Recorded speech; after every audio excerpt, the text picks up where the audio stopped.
Siadan, pada zaman dahulu, kala di sebuah tanah Jawa yang subur, berdirilah sebuah keraton tua yang menyimpan sejuta cerita diam.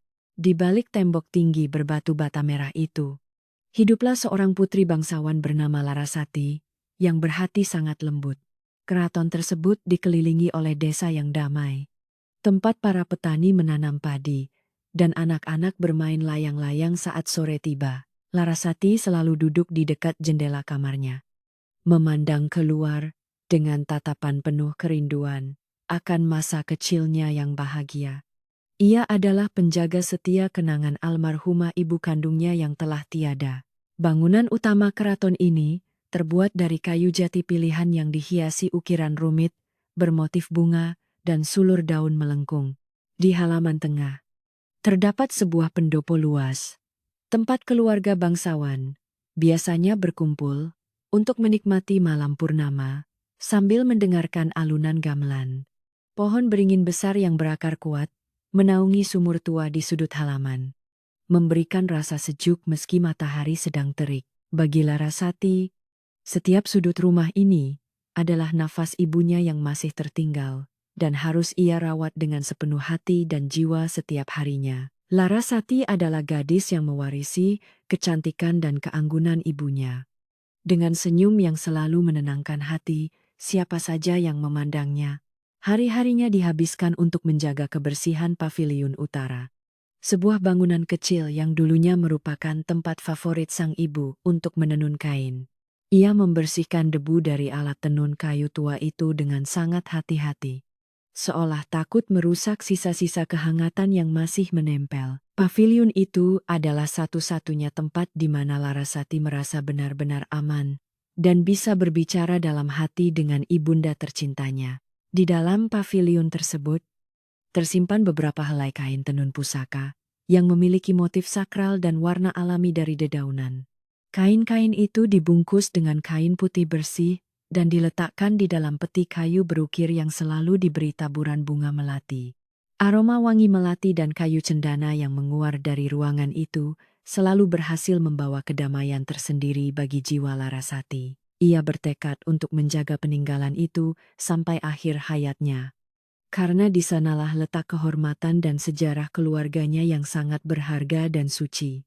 Ayah Larasati, Raden Aryo, adalah seorang bangsawan yang memiliki banyak tugas penting di luar kota dan seringkali harus bepergian jauh. Kesibukan sang ayah membuat Larasati lebih banyak menghabiskan waktunya sendirian di dalam keraton yang luas dan terasa semakin sepi ini.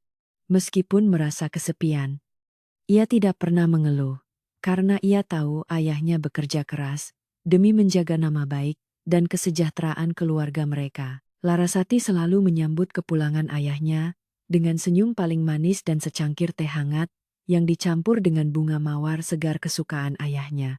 Namun, kedamaian di balik tembok keraton itu mulai perlahan berubah sejak Raden Aryo membawa pulang seorang istri baru bernama Nyai Ratih.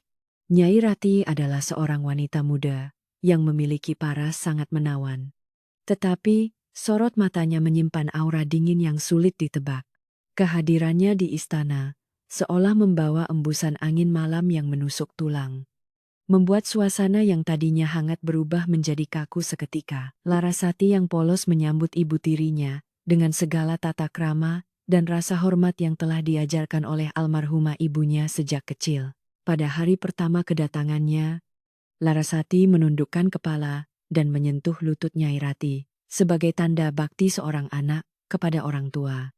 Nyai Ratih hanya tersenyum tipis dan menyentuh pundak Larasati sekilas, tanpa mengucapkan sepatah kata pun yang menunjukkan kasih sayang seorang ibu. Tatapan wanita itu justru menyapu ke seluruh penjuru ruangan pendopo, seolah sedang menilai harga dari setiap benda antik yang ada di sana. Larasati merasakan ada sesuatu yang janggal dalam hati kecilnya. Namun ia segera menepis perasaan buruk itu demi menjaga kerukunan keluarganya. Berita tentang pernikahan Raden Aryo dengan Nyai Ratih pun menyebar dengan cepat ke seluruh penjuru desa yang mengelilingi tembok keraton. Para warga desa yang sedang berkumpul di pasar atau duduk di warung kopi saling berbisik, membicarakan wanita pendatang baru tersebut. Beberapa orang berharap bahwa istri baru itu akan membawa kebahagiaan bagi Raden Aryo yang sudah lama hidup dalam kesendirian yang sepi. Namun, beberapa tetua desa yang memiliki firasat tajam justru merasa cemas dan merasakan ada bayangan gelap yang mulai menyelimuti keraton tua itu. Ketakutan Larasati mulai menjadi kenyataan ketika Nyai Rati mulai menunjukkan ketidaksukaannya pada barang-barang lama yang menghiasi setiap sudut ruangan utama. Wanita itu memerintahkan para abdi dalam untuk menyingkirkan vas bunga antik peninggalan almarhumah Ibu Larasati dan menggantinya dengan barang-barang baru yang mencolok. Ia beralasan bahwa istana ini membutuhkan suasana yang lebih segar dan modern agar sesuai dengan status Raden Aryo yang semakin tinggi. Larasati hanya bisa berdiri mematung di sudut ruangan.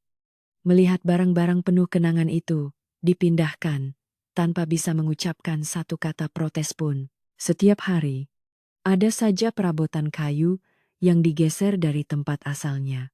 Mengubah tatanan rumah yang sudah bertahan selama belasan tahun lamanya.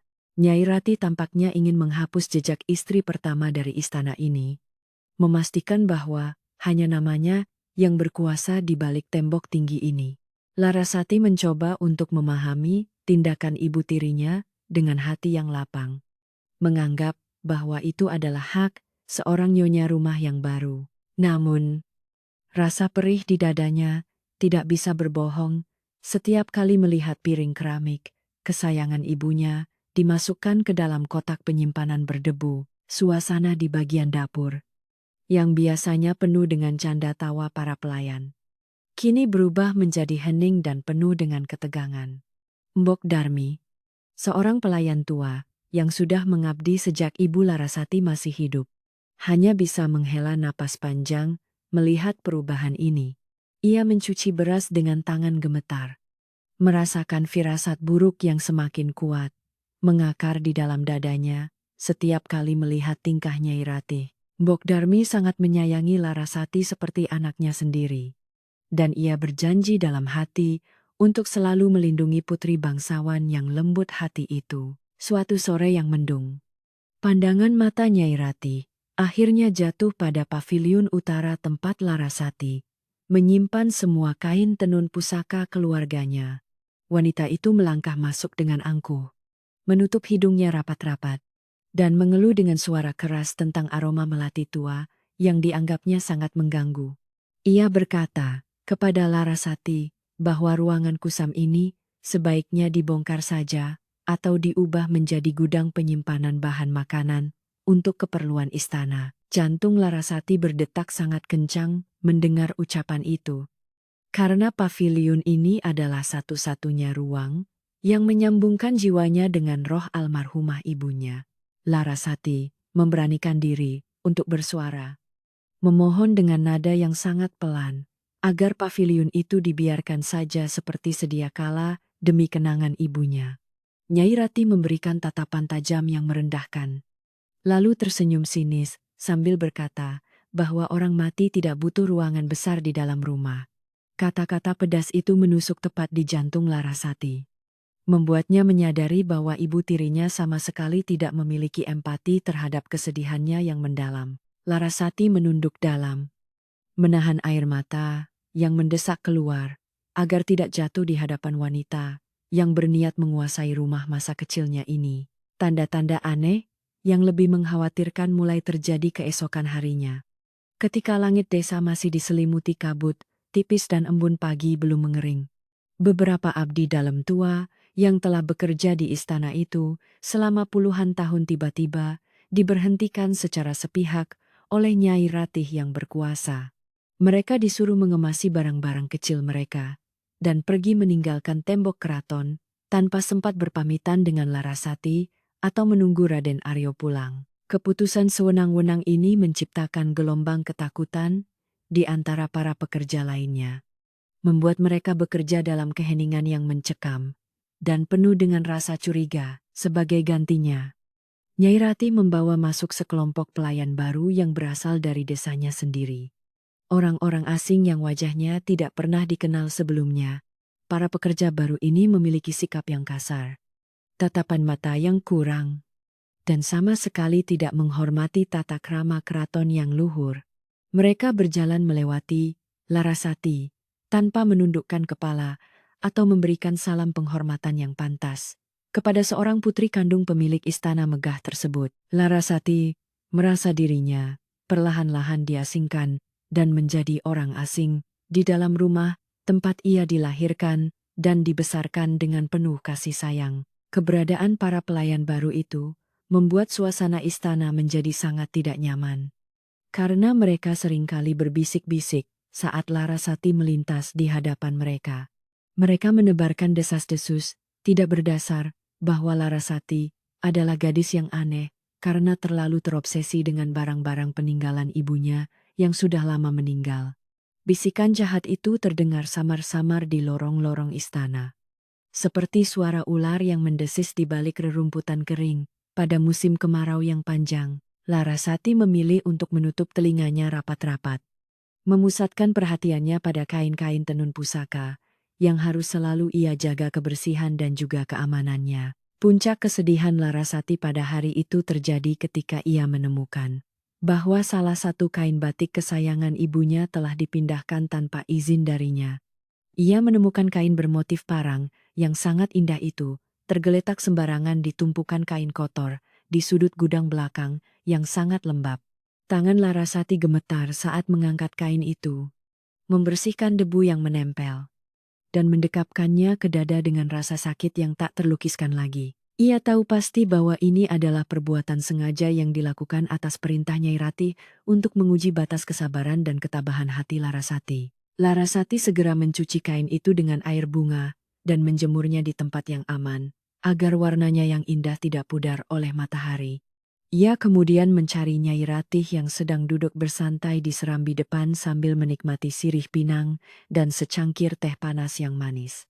Dengan suara gemetar namun tetap menjaga sopan santun, Larasati bertanya dengan sangat hati-hati tentang alasan pemindahan kain pusaka ibunya ke gudang kotor tersebut.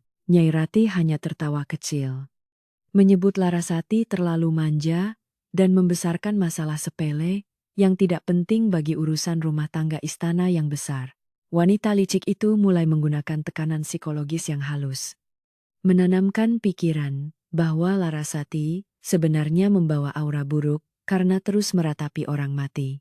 Nyai Ratih berkata dengan suara manis namun berbisa bahwa Raden Aryo sering pergi jauh karena tidak tahan melihat wajah sedih putrinya di rumah. Larasati terdiam 1000 bahasa. Hatinya hancur mendengar tuduhan kejam yang sengaja dilontarkan untuk meruntuhkan rasa percaya diri dan cinta pada ayahnya sendiri. Ia mundur perlahan dari serambi depan. Merasa napasnya sesak, seolah tembok-tembok istana perlahan menyempit dan bersiap untuk menghancurkan tubuhnya yang sangat rapuh. Malam pun turun menyelimuti istana, membawa angin dingin yang menyusup masuk melalui celah-celah jendela kayu jati di kamar Larasati yang mulai redup. Gadis itu duduk bersimpuh di atas tikar pandan, menyalakan sebuah pelita kecil yang cahayanya menari-nari ditiup angin malam yang terasa sangat sepi. Suara jangkrik dari luar tembok terdengar bersahut-sahutan. Kontras dengan keheningan mencekam yang kini mendominasi setiap sudut ruangan di dalam bangunan keraton tua ini. Larasati memanjatkan doa panjang dalam kesunyian, memohon kekuatan kepada Sang Pencipta agar ia bisa bertahan menghadapi cobaan berat yang baru saja dimulai. Saat air mata mulai menetes, membasahi pipinya yang pucat, terdengar suara ketukan pelan di pintu kamarnya. Disusul suara langkah kaki yang terseret. Mbok Darmi masuk, membawa nampan berisi secangkir minuman jahe hangat yang asapnya mengepul, menyebarkan aroma rempah yang menenangkan hati dan pikiran Larasati. Pelayan tua yang setia itu meletakkan nampan di atas meja kecil, lalu duduk bersimpuh di samping Larasati dengan tatapan mata penuh rasa iba. Kehadiran Mbok Darmi di tengah malam yang gelap ini terasa seperti satu-satunya cahaya harapan yang tersisa bagi Larasati di dalam istananya sendiri. Mbok Darmi membelai rambut panjang Larasati dengan sangat lembut. membiarkan gadis muda itu menyandarkan kepalanya di bahu tuanya yang sudah mulai bungkuk. Wanita tua itu berbisik pelan, mengingatkan Larasati agar menjadi seperti akar pohon, beringin yang kuat mencengkeram tanah, meski diterpa badai-badai yang dahsyat. Ia menasihati Larasati untuk tetap diam dan mengamati setiap gerak-gerik Nyai Ratih. Karena kesabaran yang tak terbatas adalah senjata terbaik untuk mengalahkan kejahatan. Kata-kata bijak dari Mbok Darmi sedikit banyak berhasil mengobati luka di hati Larasati dan memberinya keberanian untuk menghadapi hari esok yang menantang. Setelah meminum jahe hangatnya, Larasati bangkit dan berdiri di dekat jendela, memandang ke arah bulan purnama yang bersinar terang di langit malam. Di luar tembok tinggi ini, desa terlihat tertidur pulas dalam damai, tidak menyadari adanya badai pertikaian yang sedang berkecamuk di dalam istana megah. Para penduduk desa bermimpi indah tentang panen yang melimpah. Sementara putri bangsawan di dalam istana terjaga untuk menjaga kehormatan keluarganya yang mulai terancam. Kegelapan malam seolah menjadi saksi bisu dari pertarungan batin yang dialami oleh seorang gadis lemah lembut melawan kekejaman ibu tiri yang manipulatif. Larasati menarik napas dalam-dalam, mengisi paru-parunya dengan udara malam yang dingin dan aroma melati yang terbawa angin dari paviliun ibunya di utara. Ia berjanji pada dirinya sendiri bahwa ia tidak akan membiarkan wanita asing itu merebut rumah ini dan menghapus kenangan indah almarhumah ibunya. Meski ia harus menghadapi berbagai siksaan batin yang sunyi, Larasati akan berdiri tegak mempertahankan kebenaran dan haknya sebagai putri sah pewaris istana ini. Malam itu menjadi malam terakhir. Ia menangis karena kelemahan, sebab esok hari ia harus menjadi benteng yang kokoh bagi masa lalunya sendiri. Matahari pagi belum sepenuhnya menampakkan diri ketika suasana keraton tua itu sudah dipenuhi oleh suara langkah kaki tergesa-gesa para pelayan baru. Nyai Ratih dengan wajah angkuh berdiri di tengah pendopo, memberikan perintah dengan nada tinggi yang memecah keheningan embun pagi di halaman. Larasati yang baru saja selesai menunaikan ibadah paginya melangkah keluar kamar, namun langsung disambut oleh tatapan tajam nan dingin dari ibu tirinya. Wanita itu menyilangkan tangan di dada, lalu dengan suara sinis mengatakan bahwa kamar utama yang ditempati Larasati terlalu besar untuk seorang gadis lajang.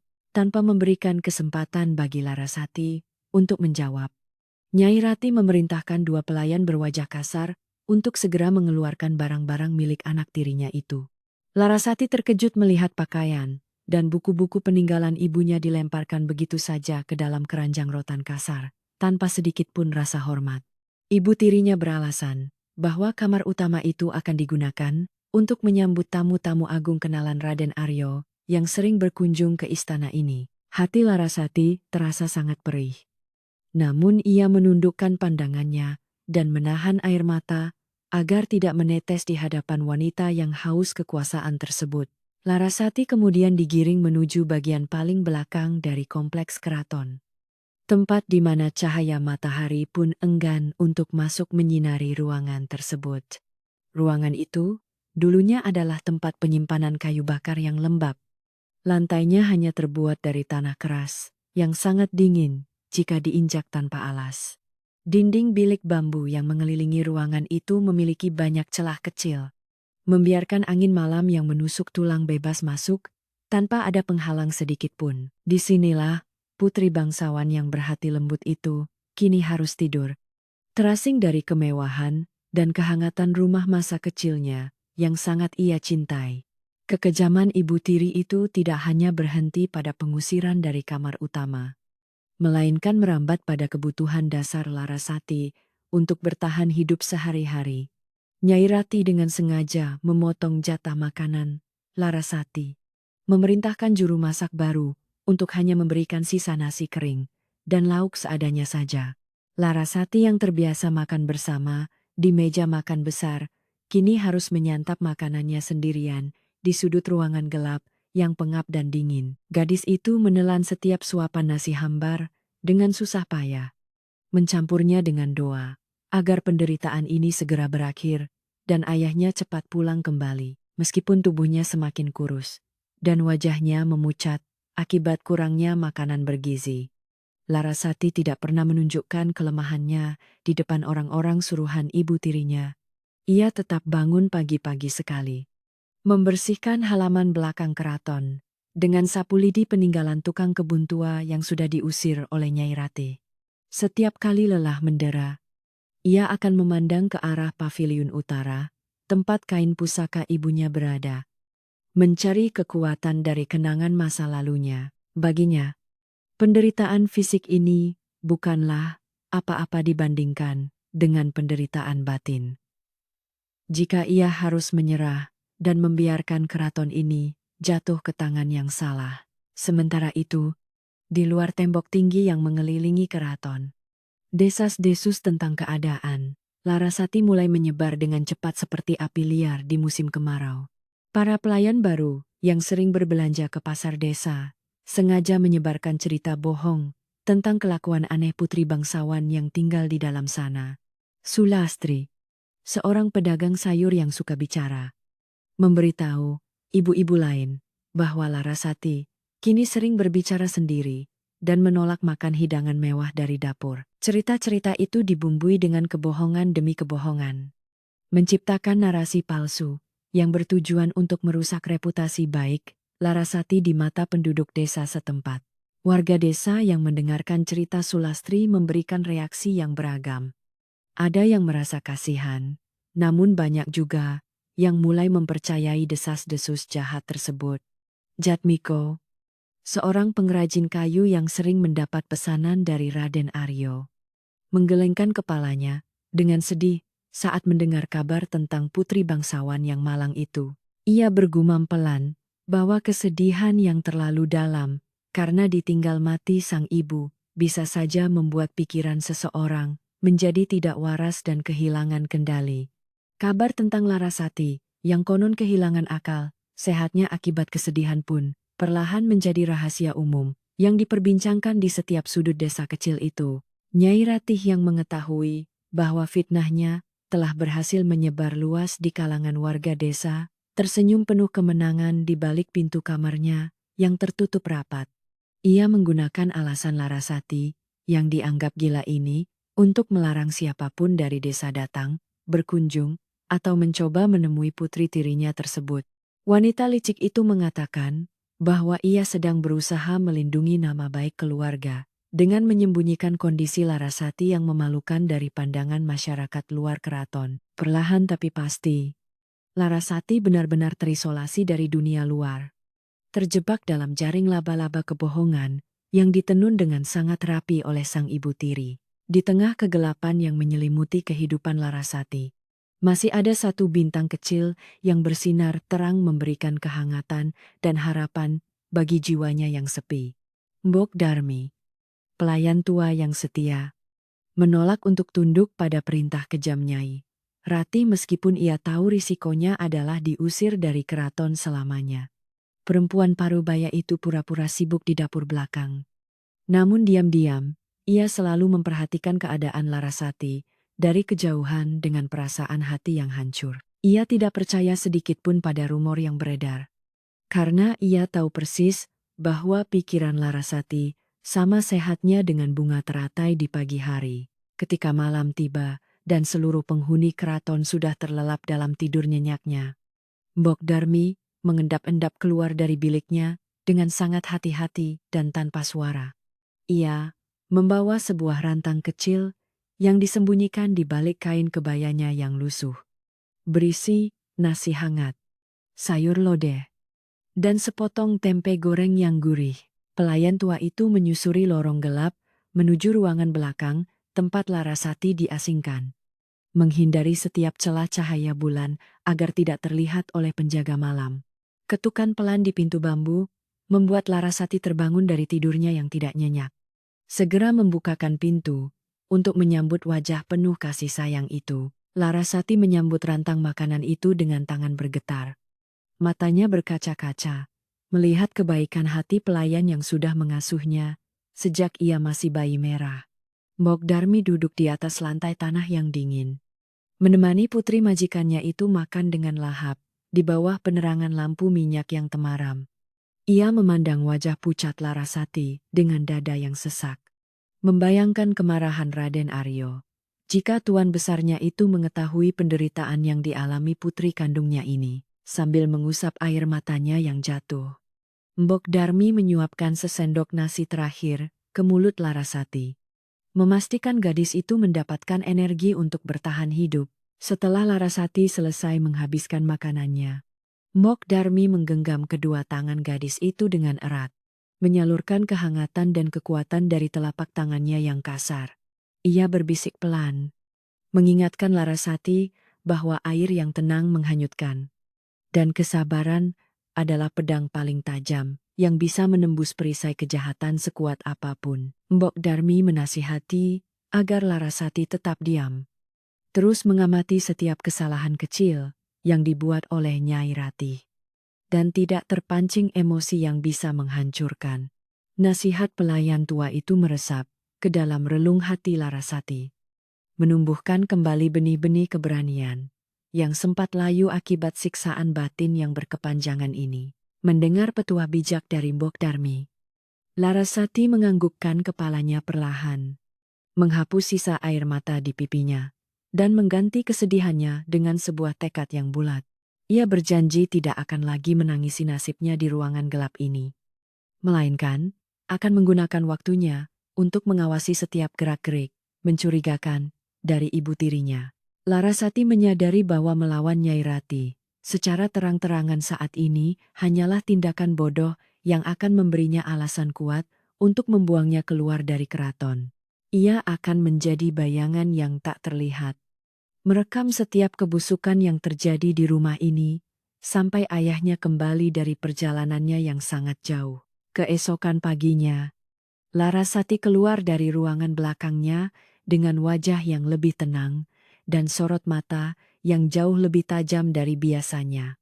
Ia melewati para pelayan baru yang sedang berbisik-bisik mencemoohnya, tanpa sedikit pun menunjukkan raut wajah marah atau tersinggung seperti hari-hari sebelumnya. Gadis itu berjalan anggun menuju sumur tua di sudut halaman, mengambil air untuk menyiram tanaman bunga, melati kesayangan ibunya yang mulai layu kekeringan. Nyai Ratih yang sedang memantau dari atas pendopo merasa heran melihat ketenangan Larasati.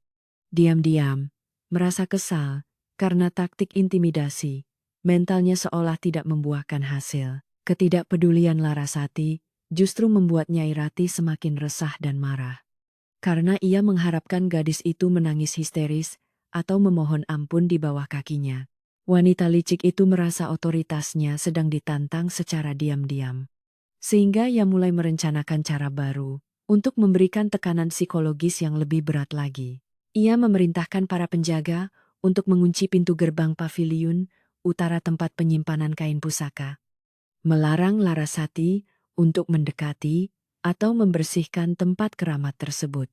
Keputusan kejam ini adalah pukulan terberat bagi Larasati, karena paviliun itu adalah sisa kepingan jiwanya yang menghubungkannya dengan kasih sayang ibunda tercinta yang telah tiada. Melihat gembok besar yang mengunci pintu kayu paviliun utara, dada Larasati terasa sesak, seolah dihantam batu besar yang sangat berat dan dingin. Ia berdiri mematung di depan bangunan kecil itu, membayangkan alat tenun tua ibunya kini dibiarkan berdebu, tanpa ada tangan penuh kasih yang merawatnya. Rasa sakit hati yang luar biasa menjalar di sekujur tubuhnya. Namun, ia teringat pada pesan Mbok Darmi untuk tetap menahan diri dari segala amarah. Larasati memejamkan mata, menarik napas panjang, lalu membalikkan badannya, dan berjalan menjauh dari paviliun itu dengan langkah gontai, namun menyimpan tekad yang tak tergoyahkan. Sore harinya, Nyai Ratih sengaja mengundang beberapa istri bangsawan dari desa tetangga untuk datang ke keraton menikmati jamuan teh dan kue-kue manis.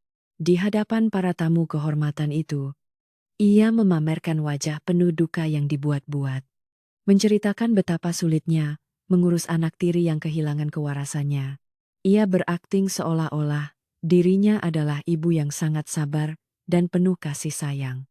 Menanggung beban berat demi menjaga kehormatan keluarga suaminya yang terpandang. Para istri bangsawan itu mengangguk simpati, termakan oleh sandiwara licik yang dipentaskan dengan sangat sempurna oleh wanita yang hatinya dipenuhi dengan bisa beracun tersebut. Dari balik pilar kayu, di ujung lorong gelap, Larasati berdiri, mematung memperhatikan seluruh sandiwara menjijikan yang sedang dimainkan oleh ibu tirinya di pendopo. Ia bisa mendengar dengan jelas setiap kebohongan yang meluncur dari bibir merah Nyai Ratih. Merangkai fitnah kejam yang menghancurkan martabatnya sebagai seorang putri. Tangan Larasati mengepal kuat hingga kuku-kukunya memutih. Menahan dorongan kuat untuk berlari ke tengah pendopo dan meneriakkan kebenaran di depan wajah para tamu tersebut. Namun akal sehatnya menahan langkah kakinya. Menyadari bahwa tidak ada satu orang pun di sana yang akan mempercayai ucapan seorang gadis yang dianggap gila. Tiba-tiba, Larasati merasakan sebuah sentuhan lembut di bahunya yang tegang. Dan, saat menoleh, ia melihat wajah keriput Mbok Darmi yang menatapnya dengan penuh arti. Pelayan tua itu menggelengkan kepalanya pelan, memberikan isyarat lewat pandangan mata bahwa waktu untuk bertindak melawan kejahatan ini belum tiba. Saatnya bagi Larasati. Mbok Darmi menyodorkan sapu lidi ke tangan gadis itu, mengarahkannya untuk kembali bekerja, menyapu daun-daun kering di halaman belakang agar tidak dicurigai oleh penjaga. Larasati menuruti arahan tersebut tanpa bersuara, menyembunyikan amarahnya di balik setiap ayunan sapu yang membersihkan kotoran di atas tanah berdebu keraton yang luas. Sejak hari itu, kehidupan di dalam keraton terasa semakin asing dan mencekam bagi Larasati, yang kini benar-benar diperlakukan lebih rendah dari seorang pelayan kasar. Ia harus mencuci pakaian para abdi dalam baru di sumur belakang setiap sore. Sementara tangan halusnya yang biasa membatik kini mulai kasar dan pecah-pecah. Nyai Ratih sering sengaja berjalan melewatinya dengan langkah angkuh. Mencibir pelan, melihat penampilan putri tirinya yang kini terlihat kumal dengan pakaian sederhana yang pudar. Meski demikian, Larasati tidak pernah membalas tatapan merendahkan itu.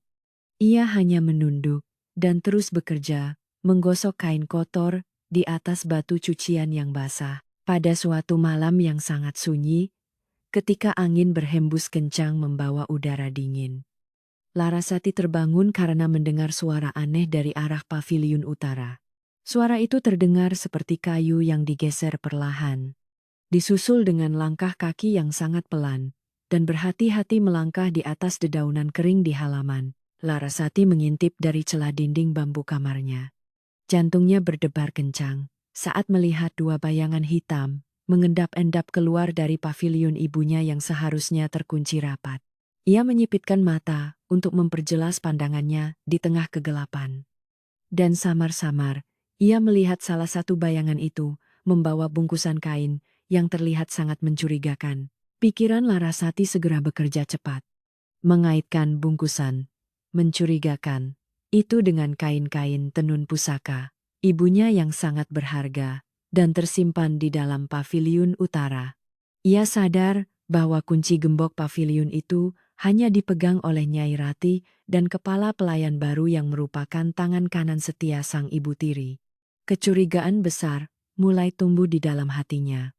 Menyadari bahwa pengusirannya dan fitnah tentang kegilaannya mungkin hanyalah sebuah pengalihan isu dari rencana yang lebih jahat. Nyai Ratih tampaknya tidak hanya ingin menguasai rumah ini, tetapi juga berniat menguras harta benda, pusaka keraton yang bernilai tinggi di pasar gelap. Malam itu, Larasati tidak bisa memejamkan matanya kembali. Kepalanya dipenuhi dengan berbagai rencana dan strategi untuk mengungkap pencurian rahasia yang baru saja ia saksikan. Ia menunggu dengan sabar hingga fajar menyingsing. Lalu segera mencari Mbok Darmi di dapur untuk menceritakan kejadian ganjil yang dilihatnya semalam di halaman paviliun. Mbok Darmi mendengarkan dengan seksama. Wajah tuanya menunjukkan ekspresi terkejut sekaligus geram, menyadari bahwa ibu tiri yang serakah itu berani menyentuh harta pusaka keluarga majikannya. Mereka berdua bersepakat untuk bertindak lebih hati-hati.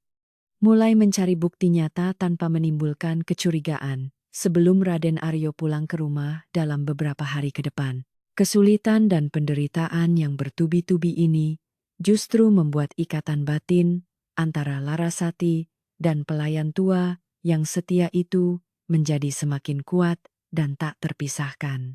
Mbok Darmi berjanji akan menggunakan jaringan sesama pelayan tua di desa untuk mencari tahu kemana perginya kain-kain pusaka yang dicuri pada malam hari tersebut. Sementara itu, Larasati akan terus memainkan perannya sebagai gadis yang tertindas dan pendiam, mengamati gerak-gerik Nyai Rati dari sudut-sudut ruangan istana yang tak terlihat. Mereka berdua tahu bahwa badai besar pasti akan segera datang menghantam keraton ini. Dan mereka harus mempersiapkan diri untuk memenangkan pertarungan demi kehormatan keluarga. Udara pagi kembali menyapa keraton tua itu, membawa serta rahasia-rahasia gelap yang masih tersimpan rapi di balik tembok batu bata merah yang kokoh. Larasati berdiri di depan pintu bilik bambunya, menatap ke arah bangunan utama istana dengan sorot mata yang tak lagi memancarkan kesedihan dan keputusasaan. Siksaan batin yang sunyi ini telah menempanya menjadi sosok perempuan yang jauh lebih kuat, siap untuk mengembalikan cahaya kebenaran ke dalam rumah masa kecilnya. Kini, ia hanya perlu merangkai bukti-bukti yang ada dengan sangat hati-hati, menunggu waktu yang tepat untuk menumbangkan kekejaman ibu tiri yang bertahta di sana, di luar tembok keraton. Meskipun cerita tentang Larasati yang kehilangan akal sehat terus disebarkan, beberapa warga desa mulai merasakan sedikit kejanggalan. Wira, seorang penjaga malam desa yang sering meronda di sekitar tembok istana, mengaku bahwa ia tidak pernah mendengar suara tangisan histeris orang gila dari dalam. Ia justru sering melihat siluet seorang gadis yang sedang menyapu halaman belakang dengan tenang di bawah sinar bulan purnama. Jauh dari kesan tidak waras, keraguan kecil mulai muncul di hati beberapa orang. Namun, mereka memilih diam karena takut pada kekuasaan istri baru, Raden Aryo, yang terkenal sangat angkuh dan licik. Hari-hari penuh siksaan dan tekanan psikologis terus berjalan merayap lambat, bagaikan bayangan hitam yang enggan beranjak dari keraton tua peninggalan leluhur tersebut. Larasati terus bertahan dengan sabar, menelan setiap kepahitan dan penghinaan yang dilemparkan kepadanya demi menjaga kehormatan keluarganya yang kini sedang berada di ujung tanduk. Ia tahu persis bahwa setiap tetes keringat dan air mata yang jatuh ke tanah akan menjadi saksi bisu atas kebenaran yang tidak bisa disembunyikan selamanya. Bersama Mbok Darmi di sisinya, gadis lembut itu diam-diam merajut sebuah jaring perangkap untuk menangkap burung pemangsa yang telah merusak kedamaian sangkar emas peninggalan ibunya. Matahari bersinar terik membakar dedaunan kering di halaman belakang keraton yang kini menjadi tempat tinggal bagi Larasati yang terbuang. Ia terus menyapu debu tebal dengan gerakan konstan. Sementara, pikirannya melayang pada kejadian ganjil yang dilihatnya beberapa malam lalu di paviliun. Kecurigaan bahwa ibu tirinya sedang mencuri harta pusaka keluarga semakin menguat di dalam dadanya yang bergemuruh menahan amarah. Larasati sadar bahwa Nyai Ratih adalah sosok licik yang mampu memanipulasi keadaan untuk menguntungkan dirinya sendiri dengan sangat rapi. Keheningan istana ini menyimpan rahasia besar yang menunggu waktu untuk segera terungkap. Siang itu, pedagang keliling bernama Danarta dari desa seberang mendekati gerbang utama keraton membawa pikulan kayu. Danarta dikenal sebagai tengkulak yang sering membeli barang antik dengan harga murah untuk dijual ke kota. Penjaga gerbang segera membuka pintu lebar, seolah kedatangan pedagang licik itu sudah ditunggu sejak pagi. Larasati yang menjemur pakaian memicingkan matanya, mengamati interaksi rahasia saudagar itu dengan pelayan Nyai Ratih. Pertemuan mencurigakan di siang bolong ini semakin mempertegas keyakinan Larasati tentang rencana jahat yang dijalankan ibu tirinya. Mbok Darmi yang sedang memetik daun singkong di dekat pagar pembatas juga tidak melewatkan pemandangan ganjil yang terjadi di gerbang. Pelayan tua itu segera mendekati Larasati dengan langkah tergesa. Berbisik pelan, menceritakan reputasi buruk Danarta yang sering menadah barang curian. Larasati menganggukkan kepala perlahan, menyadari bahwa benang merah dari semua kejadian aneh di istana ini perlahan mulai terlihat sangat jelas. Nyai, Rati pastilah sengaja menyebarkan rumor kegilaannya agar tidak ada orang yang percaya jika Larasati melaporkan pencurian harta pusaka tersebut. Mbok Darmi mengingatkan Larasati dengan suara bergetar bahwa mereka harus segera menemukan bukti kuat sebelum semua kain pusaka itu lenyap. Kesempatan emas yang ditunggu-tunggu akhirnya datang keesokan harinya, ketika Nyai Ratih memutuskan untuk pergi mengunjungi kerabatnya di desa tetangga. Ia berdandan sangat mewah, mengenakan kebaya sutra dan perhiasan emas yang menyilaukan mata, lalu pergi dengan diantar kereta kuda istana. Kepergian wanita angkuh itu membuat suasana keraton menjadi sedikit lebih longgar. Karena para pelayan baru sibuk bersantai di area dapur, Larasati memanfaatkan kelengahan para penjaga bayaran itu untuk menyelinap masuk ke dalam bangunan utama yang sudah lama tidak ia injak. Jantungnya berdebar kencang saat ia melangkah dengan sangat hati-hati, menyusuri lorong berlantai kayu, jati menuju kamar megah milik ibu tirinya. Pintu kamar utama itu ternyata tidak terkunci rapat. Hanya tertutup separuh membiarkan hembusan angin mengayunkan kelambu sutra yang berwarna kemerahan. Larasati menahan napasnya, melangkah masuk ke dalam ruangan, yang dulunya adalah tempat peristirahatan kedua orang tuanya, dengan penuh rasa hormat. Aroma dupa menyengat yang dibakar oleh Nyai Ratih langsung menusuk hidungnya. Berusaha menutupi wangi melati alami yang dulu selalu ada. Mata Larasati menyapu seluruh penjuru kamar, mencari tempat yang paling mungkin digunakan oleh seorang pencuri licik untuk menyembunyikan barang jarahannya. Ia menunduk dan memperhatikan bagian bawah. Dipan kayu jati berukir naga yang terlihat memiliki ruang kosong cukup besar dan gelap, dengan posisi merangkak di atas lantai keramik dingin. Larasati mengulurkan tangannya meraba bagian sudut gelap di bawah dipan besar tersebut. Tangannya menyentuh sebuah peti kayu kecil yang permukaannya terasa sangat familiar. Peti ukir yang selalu berada di dalam paviliun utara. Larasati menarik peti itu perlahan agar tidak menimbulkan suara decitan kayu yang bisa memancing perhatian pelayan baru di luar kamar. Saat tutup peti itu terbuka, air mata Larasati hampir menetes melihat tumpukan kain tenun pusaka ibunya tersembunyi di tempat kotor. Kain-kain berharga itu dijejalkan begitu saja tanpa pelindung, siap untuk diserahkan kepada saudagar licik yang datang tempo hari ke istana. Tangan Larasati bergetar hebat saat ia mengangkat selembar kain batik bermotif gajah oling yang merupakan mahakarya terakhir almarhumah ibu kandungnya. Di sudut kain tersebut terdapat sebuah noda tanah merah yang menempel. Bukti nyata bahwa benda ini diseret paksa melewati halaman. Larasati mengusap noda itu dengan jari telunjuknya, merasakan amarah dan kesedihan yang bercampur aduk menjadi satu di dalam relung hatinya. Ia tidak mengambil kain itu kembali, melainkan mengembalikannya persis seperti posisi semula ke dalam peti kayu agar Nyai Ratih tidak curiga.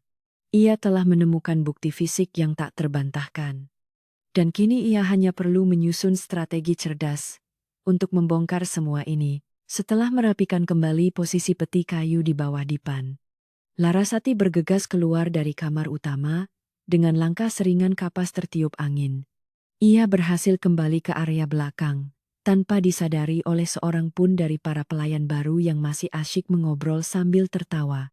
Larasati langsung menemui Mbok Darmi di bilik bambunya, menceritakan semua penemuan luar biasa yang baru saja ia saksikan dengan mata kepalanya. Wajah keriput pelayan tua itu pucat pasi mendengar keberanian Larasati menyelinap ke sarang serigala demi menyelamatkan kehormatan dan harta peninggalan keluarga. Mbok Darmi memegang kedua bahu Larasati dengan erat, memintanya untuk sangat berhati-hati karena nyawanya kini bisa menjadi taruhan yang berbahaya. Hari berganti, dan keangkuhan Nyai Rati sekembalinya dari kunjungan desa, justru semakin menjadi-jadi, tanpa menyadari bahwa rahasianya telah berhasil dibongkar. Wanita itu mulai memerintahkan pelayan untuk mengeluarkan meja antik dari ruang tamu. Memindahkannya ke gudang, dengan alasan kayunya sudah mulai lapuk. Larasati yang sedang mengepel lantai hanya menatap dalam diam. Tidak lagi merasa sakit hati, karena ia tahu semua ini akan berakhir. Kebenaran perlahan mulai merembes keluar dari dinding keraton. Menyebar melalui bisikan para pelayan lama, yang diam-diam masih setia kepada Raden Aryo. Keserakahan Nyai Ratih yang semakin tidak terkendali, justru menjadi bumerang yang akan menghancurkan kekuasaannya sendiri dalam waktu sangat dekat. Keraguan di antara para abdi dalam baru mulai muncul ketika mereka melihat sendiri beberapa barang berharga istana sering hilang misterius. Jatmiko, sang pengrajin kayu, yang sesekali masuk memperbaiki pintu rusak, juga menyadari hilangnya ukiran jati peninggalan leluhur dari dinding pendopo.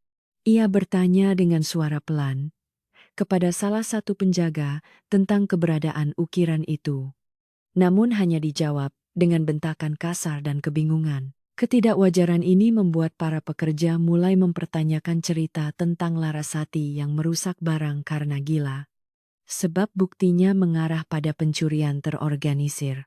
Benih-benih ketidakpercayaan mulai tumbuh subur menyelimuti para pekerja istana. Menggoyahkan otoritas mutlak yang selama ini dibangun oleh ibu tiri tersebut. Suatu sore menjelang senja, hujan turun dengan sangat deras, mengguyur atap keraton, membawa hawa dingin yang menusuk hingga ke tulang. Larasati duduk bersila di kamarnya yang suram, memandangi rintik hujan dari balik celah bambu, sambil merenungkan langkah selanjutnya yang harus diambil. Tiba-tiba, seorang pelayan muda bernama Rukmini, yang dibawa oleh Nyai Ratih, mengetuk pintunya dengan wajah ketakutan dan serba salah yang jelas. Rukmini memberanikan diri masuk dan menyerahkan sebungkus makanan hangat kepada Larasati. Sebuah tindakan yang sangat berisiko, memancing kemarahan nyonya majikannya. Gadis muda itu berbisik meminta maaf atas perlakuan kasarnya selama ini. Mengaku bahwa ia mulai menyadari kebohongan besar sang nyonya. Larasati menerima bungkusan itu dengan senyum tulus. Tidak menyimpan dendam sedikit pun pada pelayan muda yang hanya menjalankan perintah atasannya. Ia berkata lembut kepada Rukmini bahwa kebenaran pada akhirnya akan menemukan jalannya sendiri, layaknya air sungai yang mengalir menuju lautan. Rukmini menangis sesenggukan, mengungkapkan ketakutannya karena ia tidak sengaja mendengar percakapan rahasia Nyai Rati dengan pedagang Danarta mengenai penjualan kain pusaka. Larasati menenangkan pelayan itu, memintanya untuk tetap diam dan tidak membahayakan dirinya sendiri, sampai ayahanda tercinta kembali ke istana ini. Kesaksian Rukmini menjadi tambahan amunisi yang sangat berharga bagi Larasati untuk menghancurkan benteng kebohongan yang telah dibangun oleh ibu tirinya. Kabar kepulangan Raden Aryo akhirnya tiba melalui seorang utusan berkuda yang membawa surat resmi bercap lilin merah khas keluarga bangsawan.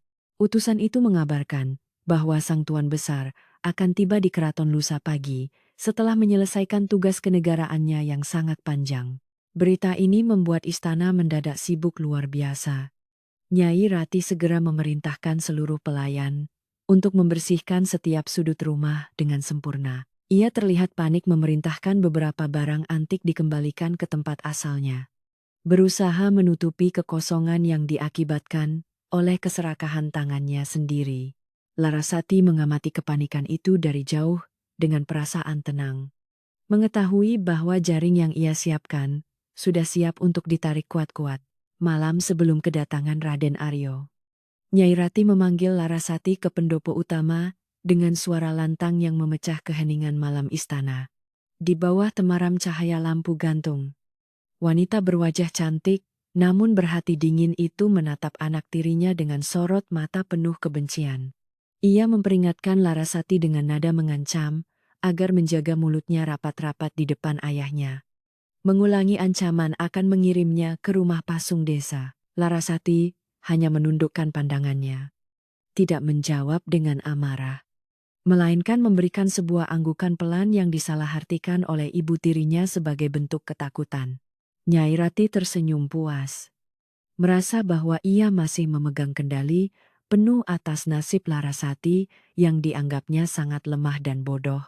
Namun, begitu Larasati berbalik dan berjalan kembali menuju kamarnya di belakang, senyum tipis yang penuh keberanian muncul di wajah pucatnya.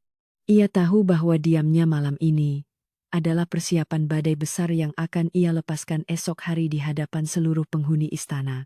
Mbok Darmi sudah menunggu di depan bilik, menyodorkan secangkir teh jahe untuk menghangatkan tubuh Larasati yang kedinginan setelah berdiri di pendopo. Pelayan tua itu mengingatkan kembali pesannya agar Larasati tidak menggunakan kemarahan meledak-ledak, melainkan menggunakan ketenangan dan bukti nyata sebagai senjatanya. Larasati memeluk Mbok Darmi dengan erat, merasakan kekuatan besar mengalir dari kasih sayang tulus yang diberikan oleh perempuan parubaya tersebut.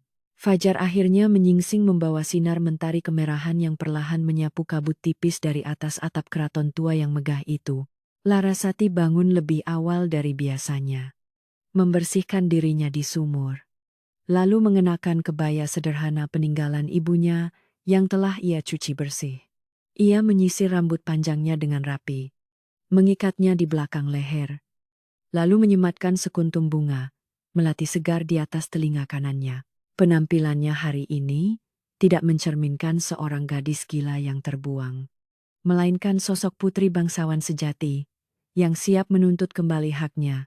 Larasati melangkah keluar dari bilik bambu dengan postur tubuh tegak, menatap lurus ke arah gerbang utama tempat ayahnya akan datang. Suara derap langkah kuda dan gemuruh roda kereta kayu akhirnya terdengar dari jalanan desa, menandakan kedatangan Raden Aryo yang ditunggu-tunggu. Para pelayan berbaris rapi di halaman depan, menyambut kepulangan sang majikan dengan kepala tertunduk hormat dan tangan terkatup di depan dada. Nyai Rati berdiri di barisan paling depan, memasang wajah penuh kebahagiaan dan kelegaan palsu, menyambut suaminya yang turun dari kereta kuda. Raden Aryo membalas senyuman istrinya, namun matanya langsung menyapu barisan para pelayan, mencari sosok putri semata wayangnya yang sangat ia rindukan.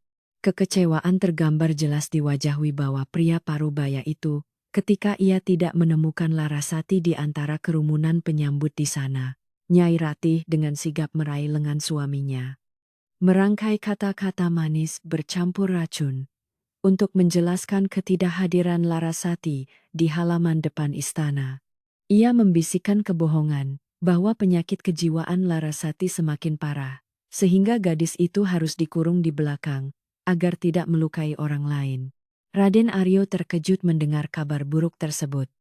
Wajahnya berubah pucat, dan langkah kakinya mendadak terasa berat saat berjalan menuju pendopo utama. Ia tidak pernah membayangkan bahwa putri kesayangannya yang lembut dan penurut bisa berubah menjadi sosok yang menakutkan, seperti cerita istri barunya.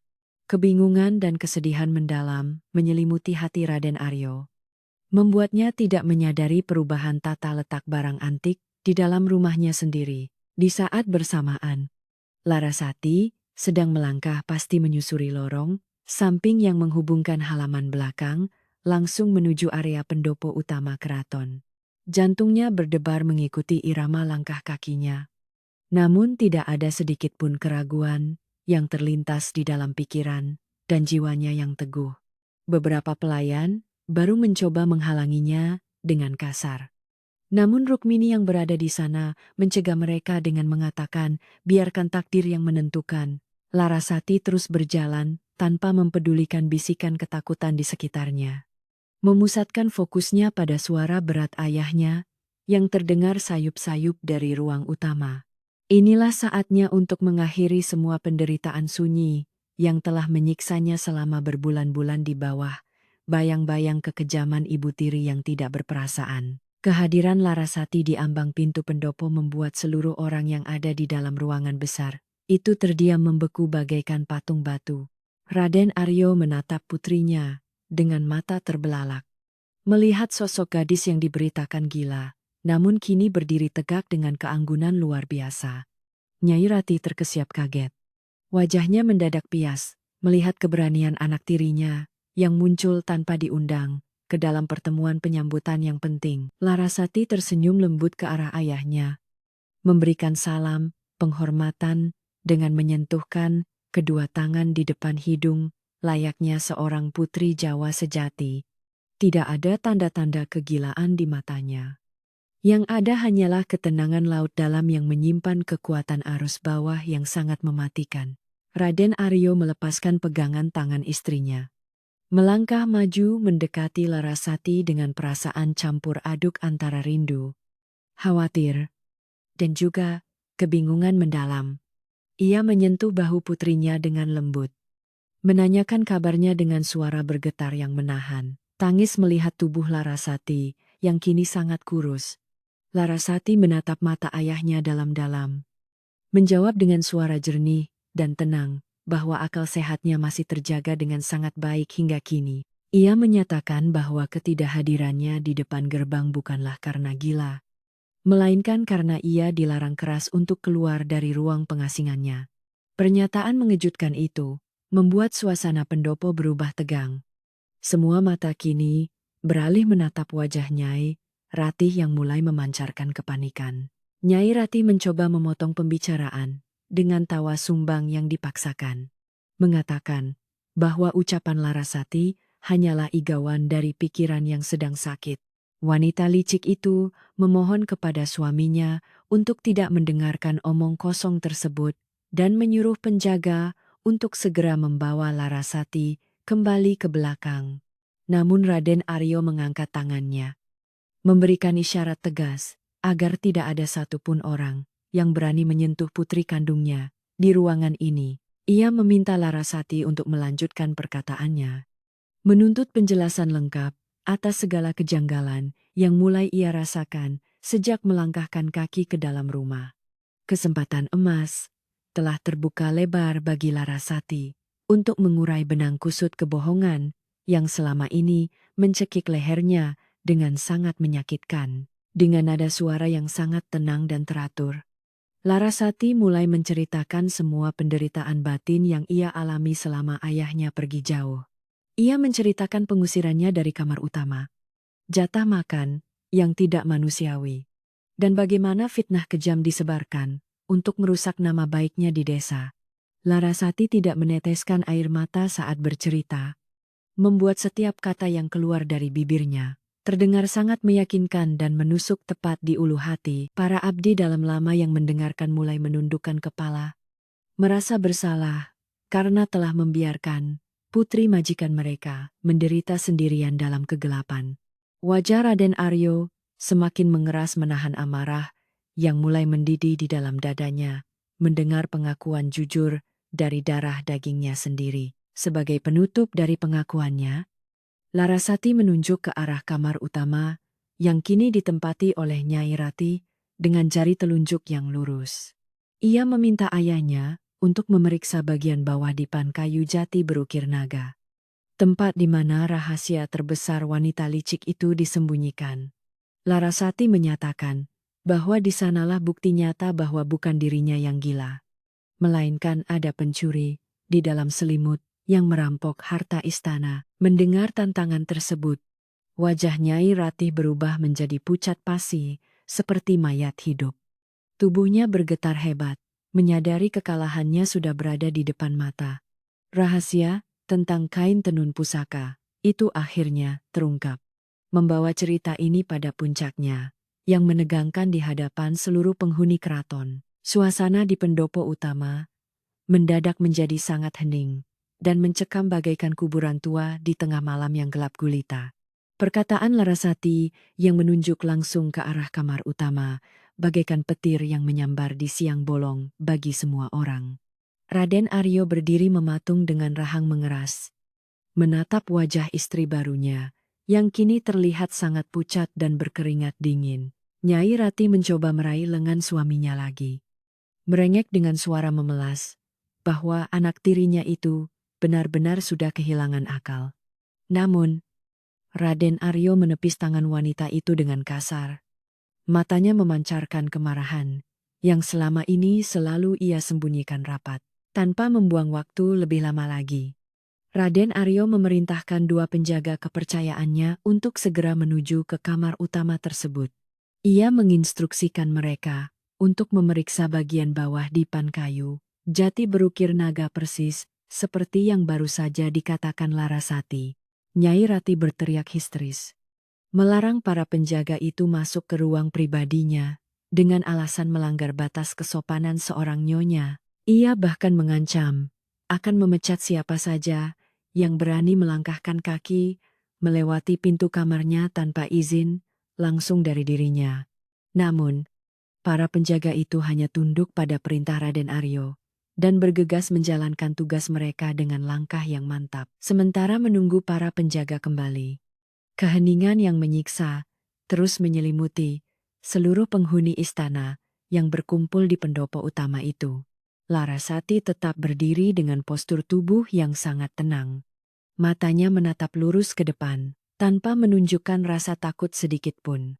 Di sudut ruangan, Mbok Darmi merapalkan doa dalam hati, memohon kepada Sang Pencipta agar kebenaran segera terungkap hari ini. Beberapa pelayan baru yang selama ini bersikap kasar kepada Larasati mulai saling berpandangan dengan wajah cemas dan penuh penyesalan. Mereka menyadari bahwa kekuasaan nyonya besar mereka sedang berada di ujung tanduk dan bersiap untuk runtuh dalam waktu dekat. Tidak lama kemudian, suara langkah kaki berat terdengar dari arah lorong yang menghubungkan kamar utama dengan area pendopo istana. Dua penjaga kepercayaan Raden Aryo muncul membawa sebuah peti kayu kecil berukir yang tampak sangat kotor dan dipenuhi debu. Mereka meletakkan peti itu tepat di tengah-tengah ruangan. Di antara Larasati, Raden Aryo, dan Nyai Rati yang semakin gemetar, Raden Aryo menatap peti itu dengan pandangan nanar. Mengenali ukiran khas, yang dulu selalu menghiasi paviliun utara milik almarhumah istrinya. Jantungnya berdegup kencang, menyadari bahwa apa yang dikatakan putri kandungnya barusan bukanlah sebuah kebohongan atau igawan orang gila belaka. Raden Aryo melangkah perlahan mendekati peti kayu tersebut, lalu berjongkok untuk membuka penutupnya dengan tangan yang sedikit bergetar hebat. Saat tutup peti itu terbuka lebar, aroma apek bercampur bau tanah langsung menguar memenuhi udara di sekitar pendopo utama. Di dalam peti itu, tergeletak tumpukan kain tenun pusaka istana yang sangat tak ternilai harganya dalam keadaan berantakan. Raden Aryo mengangkat salah satu kain batik bermotif gajah, oling peninggalan istrinya. Melihat noda kotor yang merusak keindahan kain tersebut, kemarahan yang memuncak membuat wajah pria paruh baya itu memerah. Ia menoleh ke arah Nyai Rati dengan tatapan membunuh. Nyai Rati mundur beberapa langkah, dengan napas tersengal, mencoba mencari alasan untuk menutupi kejahatannya yang kini telah terbongkar nyata. Ia tergagap mengatakan bahwa dirinya hanya bermaksud memindahkan kain-kain usang itu agar paviliun utara bisa digunakan untuk keperluan lainnya. Wanita berhati licik itu bersikeras bahwa ia tidak memiliki niat buruk sedikit pun terhadap harta pusaka peninggalan istana tersebut. Namun, alasan yang diucapkan dengan suara gemetar itu terdengar sangat tidak masuk akal bagi siapa saja yang berada di sana. Raden Aryo mendengus kasar, menyadari betapa bodohnya ia selama ini karena telah mempercayai wanita berwajah cantik namun berhati ular. Di tengah ketegangan yang memuncak itu, Larasati melangkah maju dengan anggun mendekati ayahnya yang sedang memegang kain batik pusaka. Ia meminta izin dengan suara lembut untuk menunjukkan sesuatu yang sangat penting pada lembaran kain peninggalan ibunya tersebut. Raden Aryo mengangguk pelan, menyerahkan kain itu kepada Larasati sambil terus mengawasi gerak-gerik Nyai Rati yang semakin salah tingkah. Larasati membalikkan ujung kain itu, memperlihatkan sebuah tanda kecil berupa jahitan benang emas yang membentuk simbol bunga teratai. Ia menjelaskan bahwa tanda rahasia itu sengaja dibuat oleh ibunya sebagai bukti keaslian karya tenun pusaka keluarga istana ini. Selain tanda benang emas itu, Larasati juga menunjukkan sebuah simpul tali kecil berwarna merah yang diikatkan di ujung kain. Simpul tali merah itu bukanlah milik istana, melainkan penanda khusus yang biasa digunakan oleh pedagang keliling bernama Danarta. Larasati dengan tenang mengungkapkan bahwa simpul itu adalah tanda kesepakatan harga antara Nyai Ratih dan saudagar licik dari desa seberang. Tanda itu membuktikan dengan sangat jelas bahwa kain pusaka ini tidak sekadar dipindahkan, melainkan sudah dipersiapkan untuk dijual diam-diam. Fakta mengejutkan ini membuat seluruh penghuni istana menahan napas. Tidak menyangka bahwa nyonya baru mereka adalah seorang pencuri kelas teri. Mendengar nama Danarta disebut dengan lantang, Rukmini yang sedari tadi berdiri di barisan pelayan, akhirnya memberanikan diri melangkah maju. Pelayan muda itu bersimpuh di hadapan Raden Aryo dengan air mata berlinang. Memohon ampunan karena telah menyembunyikan kebenaran selama ini. Dengan suara gemetar, Rukmini bersaksi bahwa ia memang sering mendengar percakapan rahasia antara Nyai Rati dan saudagar kayu tersebut. Ia membenarkan bahwa nyonyanya berencana menjual seluruh isi paviliun utara dengan harga murah untuk mendapatkan uang emas secara cepat. Kesaksian pelayan muda ini bagaikan pukulan palu godam yang menghancurkan sisa-sisa pertahanan dan harga diri Nyai Rati di pendopo. Belum sempat Nyai Rati membantah kesaksian Rukmini, Jatmiko sang pengrajin kayu dari desa juga ikut angkat bicara dari luar pendopo. Ia kebetulan datang untuk mengantarkan pesanan meja ukir dan tidak sengaja menyaksikan persidangan keluarga yang sangat menegangkan ini. Jatmiko membenarkan bahwa ia pernah melihat barang-barang antik milik istana ini berada di tangan beberapa tengkulak pasar gelap tersembunyi. Ia bahkan sempat mempertanyakan hal tersebut kepada penjaga gerbang. Namun hanya mendapat usiran kasar atas perintah dari sang nyonya besar. Kehadiran saksi-saksi ini membuat kebohongan Nyai Rati semakin telanjang dan tidak bisa disembunyikan lagi di balik wajah cantiknya. Raden Aryo berdiri tegak, memandang istri barunya itu dengan perasaan jijik dan kecewa yang sangat mendalam merobek relung hatinya. Ia tidak pernah menyangka bahwa wanita yang ia nikahi untuk membawa kebahagiaan justru membawa malapetaka dan kehancuran bagi keluarganya. Pria itu menyadari betapa kejamnya siksaan yang telah dialami Larasati selama berbulan-bulan akibat fitnah dan keserakahan wanita iblis ini. Raden Aryo melangkah mendekati Nyai Ratih, membuat wanita itu jatuh terduduk di lantai pendopo sambil menangis, memohon pengampunan suaminya. Namun, hati Raden Aryo telah tertutup rapat oleh rasa bersalah yang luar biasa kepada putri kandung satu-satunya yang sangat ia cintai. Larasati menatap wanita yang merintih di lantai itu, tanpa sedikit pun rasa kasihan atau keinginan untuk membalas dendam secara kejam. Ia teringat pesan Bokdarmi, bahwa kejahatan tidak boleh dibalas dengan kejahatan, agar rantai kebencian tidak terus berlanjut selamanya. Dengan kebijaksanaan yang luar biasa, untuk ukuran gadis seusianya, Larasati menyentuh lengan ayahnya, memohon agar tidak menggunakan kekerasan fisik. Ia berkata bahwa hukuman terberat bagi seseorang yang haus kekuasaan adalah kehilangan kehormatan dan diasingkan dari kemewahan yang ia puja.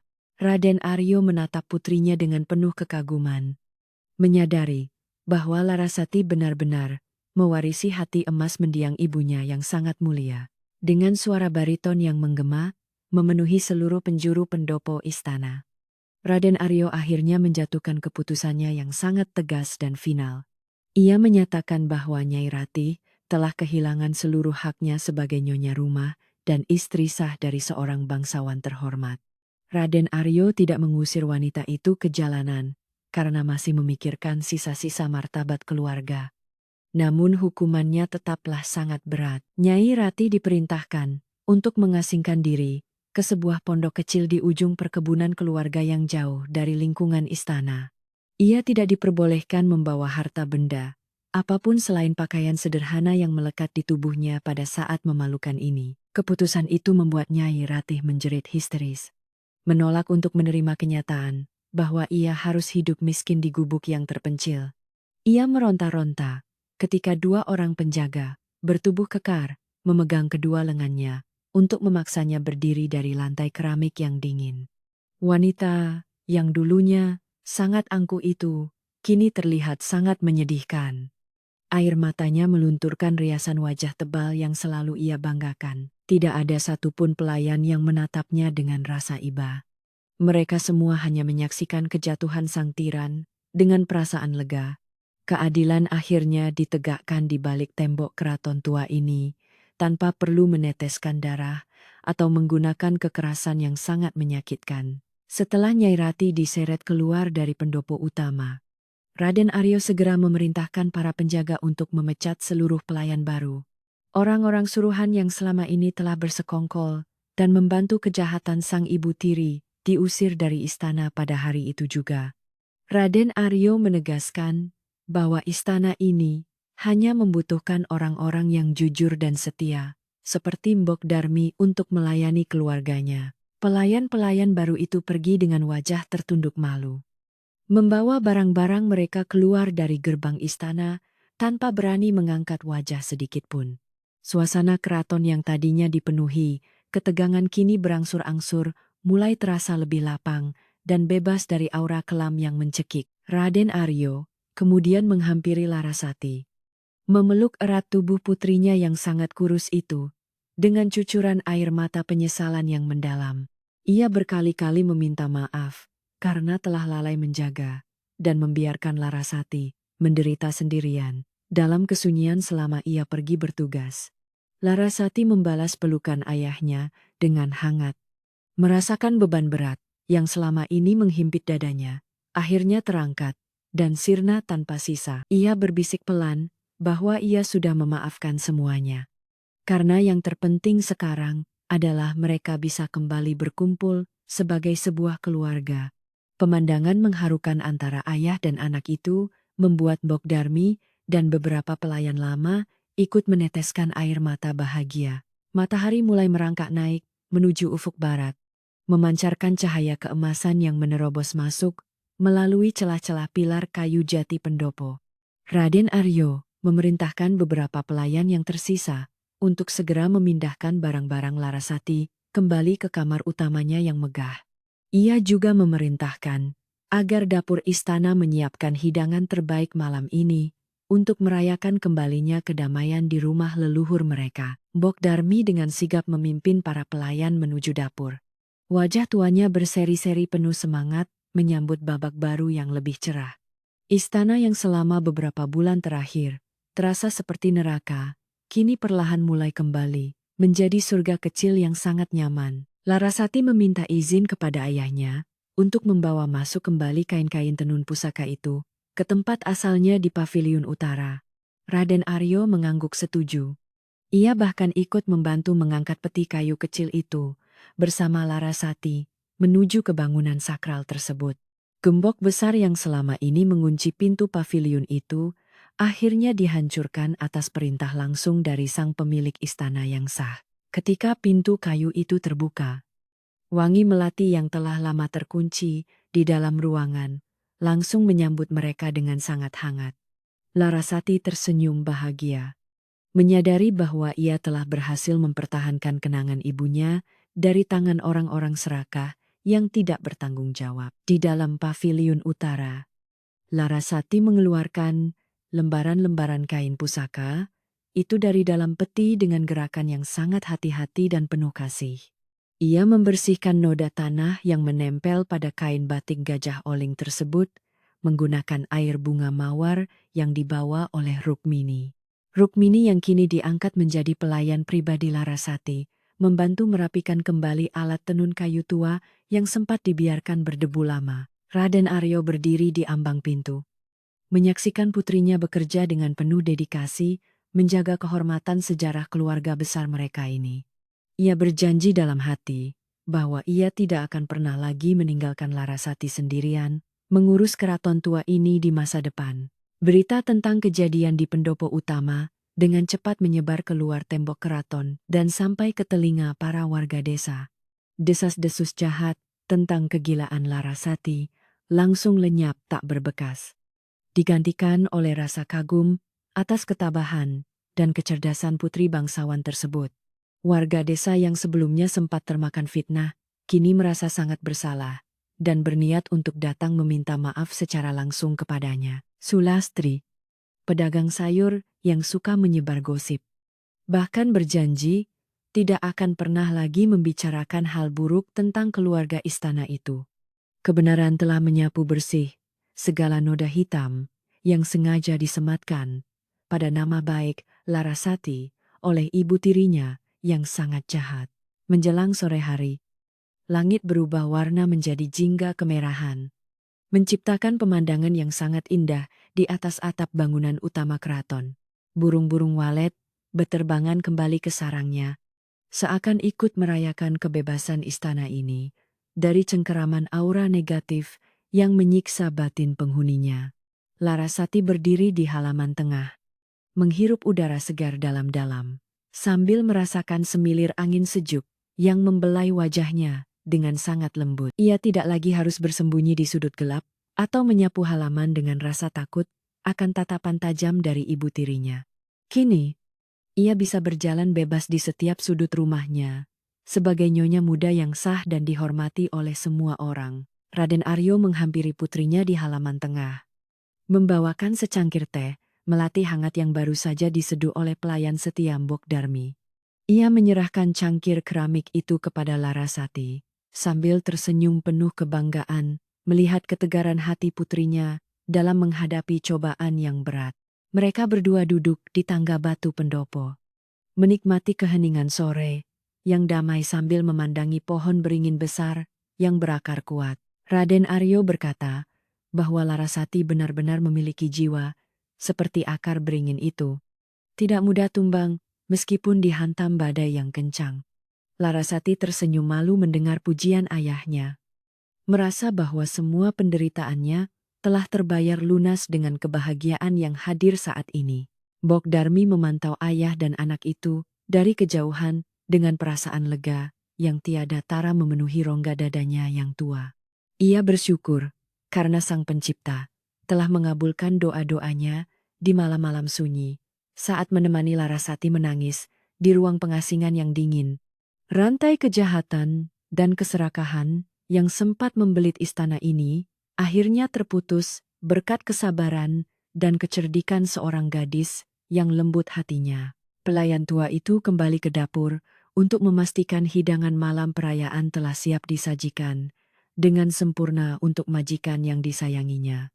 Malam ini, keraton tua ini akan kembali dipenuhi oleh suara tawa dan kehangatan keluarga yang sempat hilang dicuri orang. Suasana tenang dan damai akhirnya benar-benar menguasai seluruh penjuru istana, menghapus semua bayangan kelam, kekejaman ibu tiri di masa lalu.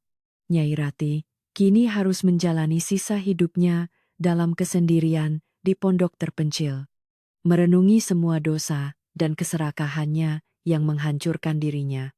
Sementara itu, Larasati kembali menempati posisi terhormatnya, tidak hanya sebagai putri pemilik istana, tetapi juga sebagai pahlawan penjaga martabat keluarga. Keberaniannya mengungkap kebenaran di depan semua orang tanpa menggunakan kekerasan telah menjadi pelajaran berharga bagi seluruh penghuni keraton dan penduduk desa. Lembaran baru yang penuh dengan harapan dan kasih sayang kini mulai ditulis kembali di balik tembok bata merah yang kokoh. Pagi hari menyapa desa dengan kelembutan yang sudah lama tidak terasa di sekitar tembok tinggi keraton tua tersebut. Sinar matahari pagi menembus celah dedaunan pohon beringin, mengusir sisa-sisa bayangan kelam yang pernah menyelimuti bangunan bersejarah itu. Embun yang menempel di ujung dedaunan tampak berkilau, seperti butiran mutiara yang jatuh dari langit untuk memberikan keberkahan. Kedamaian akhirnya benar-benar kembali merangkul setiap sudut istana, mengembalikan napas kehidupan yang sempat tertahan oleh kekejaman seorang ibu tiri. Larasati menghirup udara pagi yang segar, Merasakan kebebasan murni menyentuh dasar jiwanya. Di pasar desa, yang selalu ramai sejak subuh, suasana juga terasa jauh lebih ringan dan dipenuhi oleh canda tawa. Warga desa tidak lagi berbisik-bisik membicarakan rumor jahat tentang putri bangsawan yang kehilangan akal sehatnya akibat kesedihan mendalam. Sulastri sang pedagang sayur kini sibuk menceritakan betapa mulia dan sabarnya hati Larasati dalam menghadapi cobaan yang sangat berat. Tidak ada lagi fitnah yang mengotori nama baik keluarga istana.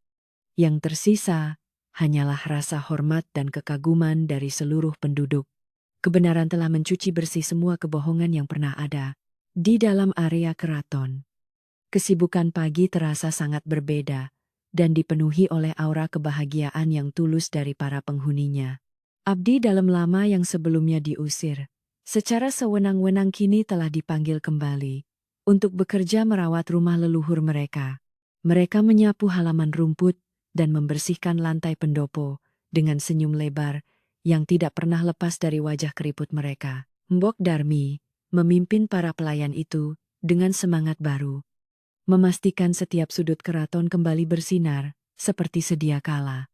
Suara sapu lidi yang bergesekan dengan tanah, terdengar seperti nyanyian kebebasan. Larasati terbangun di atas ranjang kayu jati, berlapis kasur empuk di dalam kamar utamanya yang sangat luas dan nyaman. Ia membuka matanya perlahan, memandangi kelambu sutra putih yang bergoyang lembut, tertiup angin sejuk dari jendela yang terbuka lebar.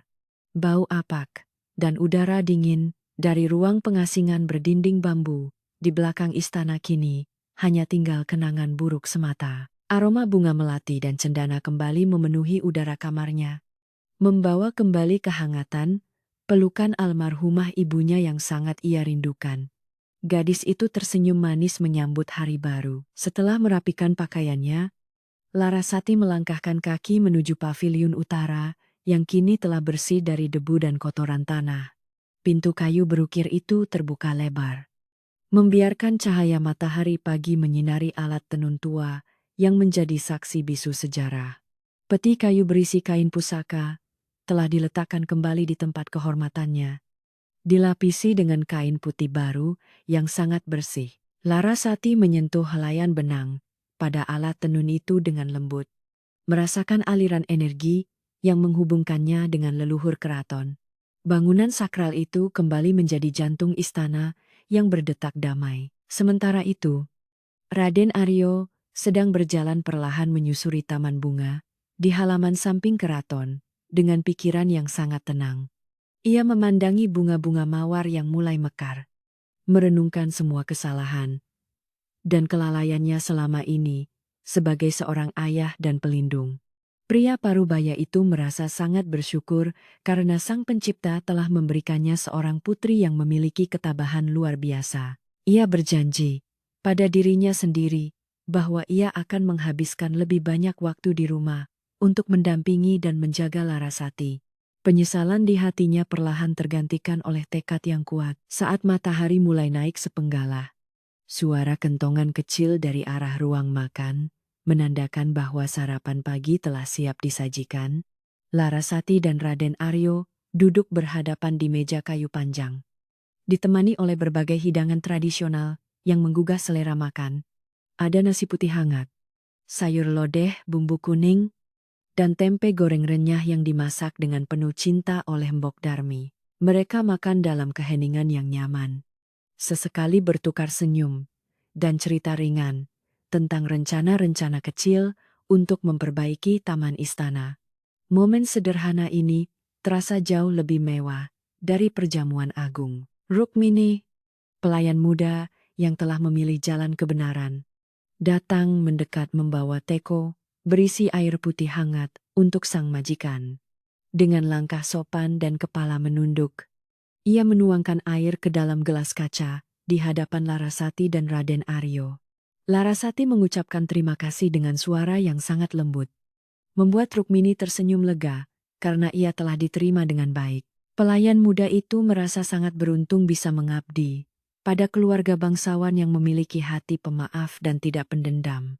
Ia berjanji akan terus setia melayani Larasati sepanjang hidupnya kelak. Menjelang siang hari, beberapa perwakilan dari warga desa datang berkunjung ke gerbang keraton dengan membawa berbagai macam hasil bumi.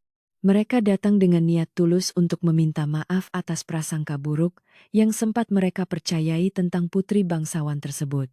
Jatmiko sang pengrajin kayu bahkan membawa sebuah ukiran kayu kecil berbentuk bunga teratai yang sangat indah sebagai tanda penyesalan. Raden Aryo menyambut mereka di pendopo utama dengan tangan terbuka, menunjukkan bahwa keraton selalu menjadi tempat yang mengayomi warganya. Suasana pertemuan itu dipenuhi oleh rasa haru dan persaudaraan. Larasati keluar, menemui para warga desa tersebut dengan mengenakan kebaya biru muda yang membuat penampilannya terlihat sangat anggun menawan. Ia menerima hadiah ukiran kayu dari Jatmiko dengan senyum tulus, mengatakan bahwa ia sama sekali tidak menyimpan dendam di hati. Gadis itu menuturkan bahwa kesalahpahaman adalah hal yang biasa terjadi. Dan yang terpenting adalah mereka kini telah mengetahui kebenarannya. Kata-kata bijak Larasati membuat para warga desa semakin menundukkan kepala penuh rasa hormat kepada calon penerus keraton tua tersebut. Kedamaian antara istana dan desa kembali terjalin erat. Pada sore harinya, suara berirama dari alat tenun kayu mulai terdengar memecah kesunyian yang tenang di sekitar paviliun utara. Larasati duduk bersimpu di depan alat tenun tersebut, menggerakkan tangan dan kakinya dengan sangat lincah, merangkai benang-benang sutra halus. Ia sedang membuat sebuah kain batik baru dengan motif daun beringin, sebagai simbol kekuatan dan ketabahan yang baru saja dilaluinya. Suara ketukan kayu dari alat tenun itu terdengar seperti detak jantung yang menandakan keraton ini telah hidup kembali sepenuhnya. Larasati menenun doa dan harapannya ke dalam setiap lembaran kain. Raden Aryo duduk di sebuah kursi rotan tidak jauh dari paviliun, memperhatikan putrinya yang sedang fokus menenun kain dengan teliti. Ia melihat bayangan almarhumah istrinya di dalam setiap gerakan tangan Larasati yang begitu anggun dan penuh dengan kelembutan yang murni. Pemandangan itu membawa kedamaian yang luar biasa di dalam dadanya, menghapus seluruh rasa sakit akibat pengkhianatan dari istri barunya. Raden Aryo menyesap kopi hitamnya secara perlahan, menikmati angin sore yang meniupkan aroma bunga melati dari halaman menuju tempatnya bersantai. Waktu terasa berjalan sangat lambat dan menyenangkan. Di tempat yang sangat jauh dari kemegahan keraton, tepatnya di ujung perkebunan cengkeh keluarga, berdirilah sebuah pondok kayu kecil. Di sanalah Nyai Rati kini harus menghabiskan hari-harinya dalam kesendirian yang sepi, jauh dari kemewahan dan kekuasaan yang dulu diincarnya. Ia harus menimba air sendiri dan memasak makanannya dengan kayu bakar. Sebuah kehidupan keras yang tidak pernah ia bayangkan sebelumnya. Hukuman ini memberikan waktu baginya untuk merenungi segala keserakahan yang telah merenggut kebebasan dan kehormatannya sebagai seorang wanita. Penyesalan selalu datang paling akhir membawa rasa pahit. Kembali ke dalam keraton, matahari mulai bersembunyi di balik perbukitan barat, melukis langit dengan nidasi warna jingga dan keunguan. Suara burung-burung yang kembali ke sarangnya di dahan pohon beringin menjadi musik latar alami yang menyambut datangnya waktu senja. Dari arah dapur, mulai tercium aroma bumbu rempah yang ditumis dengan minyak kelapa, mengundang selera siapa saja yang menciumnya. Bok Darmi dan beberapa pelayan lainnya sedang sibuk mempersiapkan makan malam istimewa untuk merayakan hari-hari yang penuh dengan ketenangan ini. Suasana sore itu terasa sangat magis dan menenteramkan jiwa. Lampu-lampu minyak mulai dinyalakan satu persatu dan digantungkan di setiap sudut lorong keraton, memberikan cahaya kuning yang sangat hangat. Meja makan besar di ruang tengah telah ditata dengan sangat rapi, menampilkan berbagai hidangan lezat yang disajikan di atas piring keramik. Ada ayam panggang bumbu rujak, tumis daun pepaya, dan sambal terasi pedas yang menjadi makanan kesukaan keluarga bangsawan tersebut. Rukmini menata gelas-gelas kaca dengan sangat hati-hati, memastikan Tidak ada satupun debu yang menempel di atas meja makan malam ini. Istana ini benar-benar telah pulih kembali saat makan malam berlangsung. Suasana di ruang tengah dipenuhi oleh suara obrolan ringan dan tawa kecil dari ayah dan anak tersebut. Raden Aryo bercerita tentang pengalamannya berkunjung ke berbagai kota pesisir. Sementara Larasati mendengarkan dengan penuh perhatian dan mata berbinar.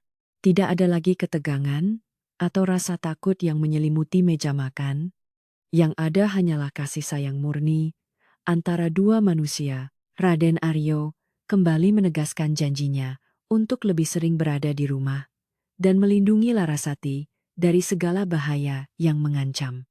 Larasati mengangguk setuju dengan perasaan sangat bahagia. Setelah menyelesaikan santap malam yang sangat lezat itu, Larasati dan ayahnya memutuskan untuk pindah ke serambi depan keraton tua. Malam telah turun sepenuhnya menyelimuti desa, membawa udara dingin yang segar dan langit bersih yang dipenuhi oleh ribuan bintang gemerlap. Suara jangkrik mulai terdengar bersahutan dari balik rerumputan di halaman depan, menciptakan harmoni alam yang sangat menenangkan bagi pikiran. Raden Aryo duduk bersandar di kursi malasnya, sementara Larasati duduk di atas tikar pandan sambil merajut sebuah syal kecil. Kedamaian malam itu terasa menyerap hingga ke dalam tulang. Tidak lama kemudian, Mbok Darmi muncul dari pintu samping membawa sebuah nampan kayu bundar yang berisi minuman dan camilan malam. Ia menyajikan 2 cangkir teh melati panas yang asapnya masih mengepul tipis, menyebarkan aroma wangi yang sangat khas dan memikat. Di samping cangkir teh, terdapat sepiring kecil kue putu bambu yang hangat dengan taburan kelapa parut dan gula merah manis. Mbok Darmi meletakkan nampan itu di atas meja kecil dengan sangat hati-hati. Lalu mundur beberapa langkah dengan senyum puas. Perhatian pelayan tua itu membuat malam semakin sempurna. Larasati mengangkat cangkir keramiknya perlahan, meniup uap panasnya sebentar, lalu menyesap teh melati itu dengan perasaan yang sangat lega. Rasa hangat seketika menjalar ke seluruh tubuhnya, mengusir sisa-sisa udara malam yang dingin dan membawa ketenangan yang luar biasa dalam. Ia memejamkan mata sejenak, meresapi setiap detik kedamaian yang kini telah sepenuhnya menjadi milik keluarga dan rumah tercintanya ini. Keraton tua ini tidak lagi menjadi penjara yang menakutkan, melainkan kembali menjadi benteng perlindungan yang sangat aman bagi penghuninya. Siksaan batin yang panjang itu kini telah berakhir sudah. Tembok-tembok bata merah yang mengelilingi istana seolah ikut bernapas lega melihat penghuninya kini bisa tersenyum tanpa ada rasa beban. Bayangan mengerikan tentang seorang ibu tiri yang kejam telah terhapus oleh cahaya cinta dan kesetiaan dari para abdi dalam yang jujur. Larasati menyadari bahwa kekuatan sejati tidak terletak pada kekerasan atau amarah, melainkan pada kesabaran dan kelembutan hati yang tidak pernah goyah. Ia telah berhasil menjaga kehormatan keluarganya dan melindungi pusaka ibunya dengan cara yang sangat terhormat dan bermartabat tinggi. Larasati adalah pahlawan sejati di dalam istananya sendiri. Wira, sang penjaga malam desa, kebetulan sedang berjalan, meronda melewati jalan setapak di luar tembok depan keraton yang megah tersebut. Ia menghentikan langkahnya sejenak, mendengarkan sayup-sayup suara tawa pelan Raden Aryo dan nada bicara Larasati yang sangat lembut dari serambi. Wira tersenyum simpul, merasa tenang karena tidak lagi mendengar keheningan mencekam atau desas-desus menakutkan dari balik tembok tinggi keraton itu. Ia melanjutkan langkah kakinya menyusuri desa dengan hati yang ringan, mengetahui bahwa keluarga bangsawan panutan desa mereka telah baik-baik saja. Kehidupan desa dan keraton kembali berjalan selaras. Di atas langit desa yang gelap, bulan purnama bersinar dengan sangat terang, menyinari bumi Nusantara yang kaya akan cerita sejarah.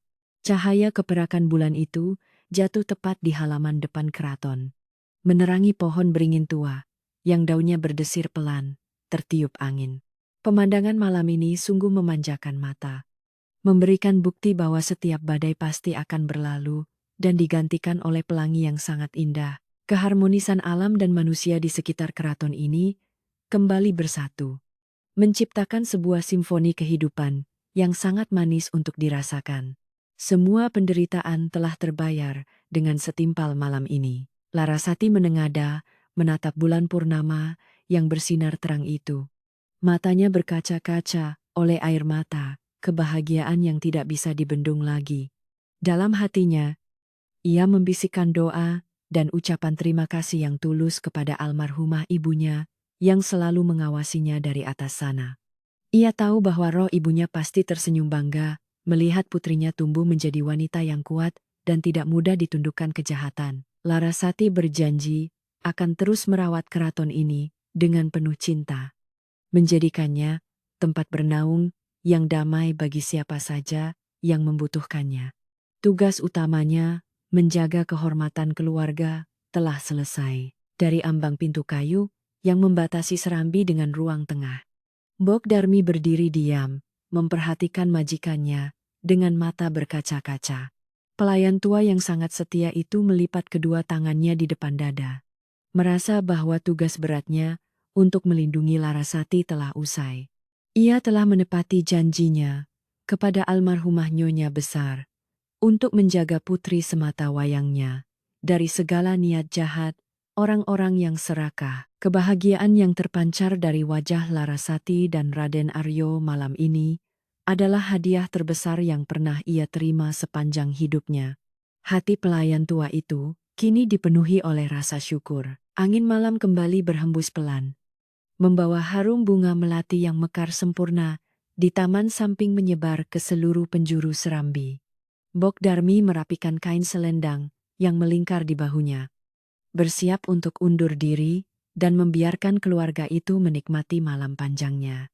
Sambil membalikkan badan, pelayan tua itu tersenyum dengan sangat damai, menyadari bahwa kebenaran selalu menemukan jalannya di akhir setiap cerita. Ia bergumam pelan, memecah keheningan malam, bahwa kebaikan yang ditanam dengan sabar akan selalu tumbuh menjadi pohon beringin yang kokoh melindungi.